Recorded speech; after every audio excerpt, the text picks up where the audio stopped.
Welcome to example number 2.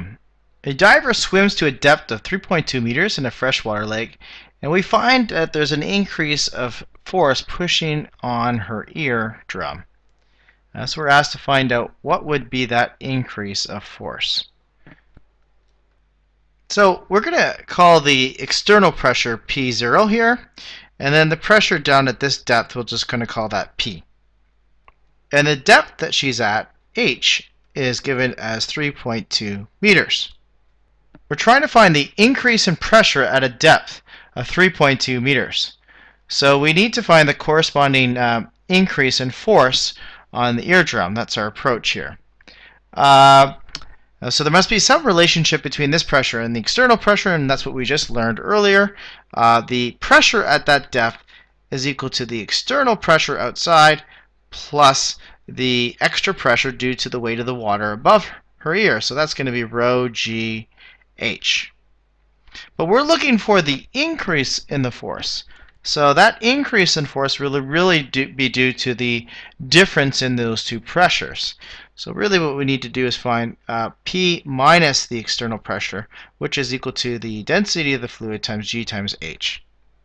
So that change in pressure will be the density of the fluid. So we're going to assume that she's in freshwater lake, so that's going to density of 1,000 kilograms per meter cubed. The acceleration due to gravity is 9.8 meters per second squared, and the depth of 3.2 meters.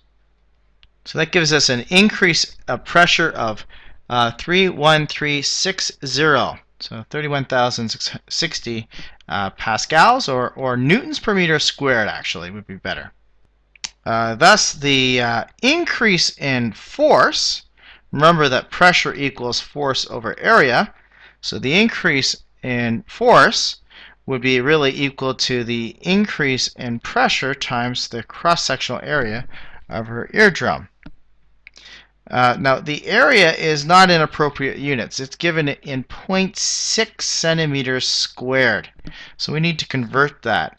Now, remember that in 1 meter there are 100 centimeters, but we really need to do this in meters squared. So you're going to be multiplied by another meter, I guess, over 100 centimeters squared. So that area is equivalent to 6.0 times 10 to the power of negative 5 meters squared. So we're going to substitute that into there.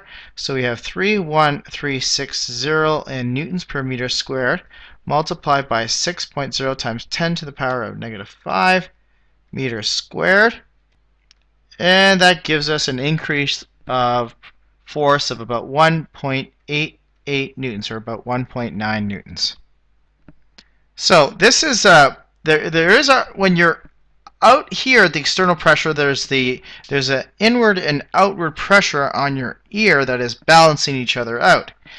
So when you jump in the water and you start going deeper and deeper, there's more inward pressure than there is outward pressure.